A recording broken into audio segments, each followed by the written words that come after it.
সম্প্রতি 29শে জুলাই ঈশ্বরচন্দ্র বিদ্যাসাগরের মৃত্যুদিন ছিল।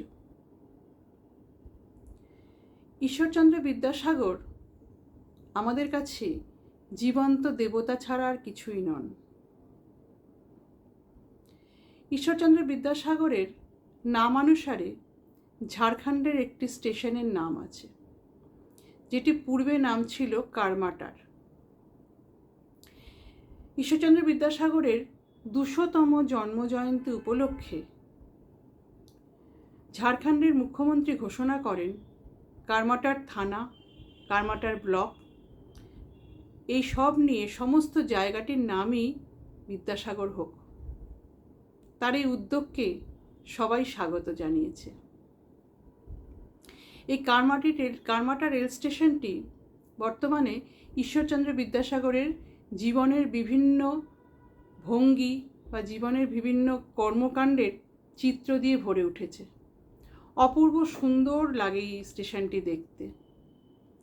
সাথে বিদ্যাসাগরের প্রতিকৃতি আরও একটা আলাদা মাত্রা এনে দিয়েছে।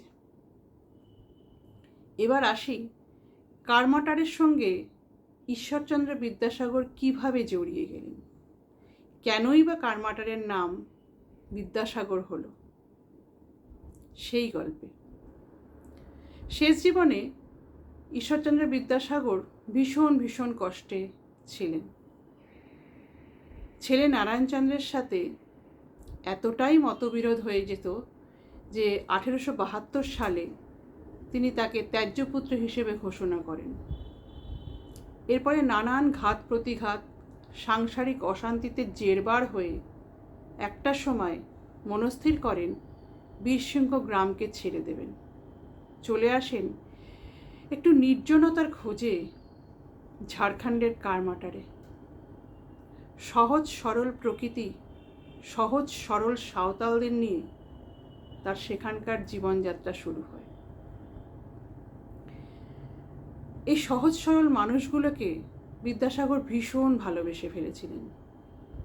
তিনি বলতেন, বড়লোকের বাড়িতে খাওয়ার থেকে এদের পর্ণকুটিরে খাওয়া অনেক শান্তির, কারণ এরা খুব সহজ সরল, কখনো মিথ্যে কথা বলতে শেখেনি। সাঁওতালদের কাছে ঈশ্বরচন্দ্র বিদ্যাসাগর ছিলেন বড় ভাইয়ের মতো। সকালবেলা সাঁওতালরা দলে দলে যখন যেতেন ঈশ্বরচন্দ্র বিদ্যাসাগরের বাড়ির পাশ দিয়ে, তখন তাকে ভুট্টা বিক্রি করে যেতেন। সেই ভুট্টা কিনে রাখতেন ঈশ্বরচন্দ্র বিদ্যাসাগর। সন্ধেবেলা যখন সেই সাঁওতালরাই ঘরে ফিরত কাজ সেরে, সেই ভুট্টাই তাদের খেতে দিতেন, নিজেও তাদের সাথে ভুট্টা পুড়িয়েই খেতেন। এই কারমাটারে যখন তিনি প্রথম আসেন, তখন 500 টাকা দিয়ে 14 বিঘা জমি আমবাগান সমেত কিনে নেন এক ইংরেজ মহিলার কাছ থেকে। ইংরেজ মহিলাও স্বামী মারা যাওয়ার পরে জমি জায়গা সব বিক্রি করে দিয়ে চলে যান। এখানেই তিনি তৈরি করেন নন্দনকানন, তার বাড়িটি। সেই বাড়িতে একটি রাতে স্কুল খোলার জন্য হলঘর করেন, নিজের একটি ঘর করেন এবং পাশে একটি পড়ার ঘর করেন। বিশাল বাগান, প্রকৃতির মধ্যে তিনি ভীষণ আনন্দে থাকতে শুরু করেন। একজন মালিও তিনি রেখেছিলেন। সেই মালিকে নিয়ে একটি কিষাণভোগ আম গাছ তিনি এক প্রান্তে লাগিয়েছিলেন, যে আম গাছটি এখনও আছে এবং খুব ভালো ফল দেয়। এইভাবেই কারমাটারের সঙ্গে তার ধীরে ধীরে সখ্যতা গড়ে ওঠে। একটা সময় কলেরা আসে, এই কারমাটারে কলেরা আসে। সেখানের ম্যাথরপল্লীতে তিনি ঘৃণা ভুলে নিজের হাতে কলেরা রোগীদের সেবা করেছিলেন।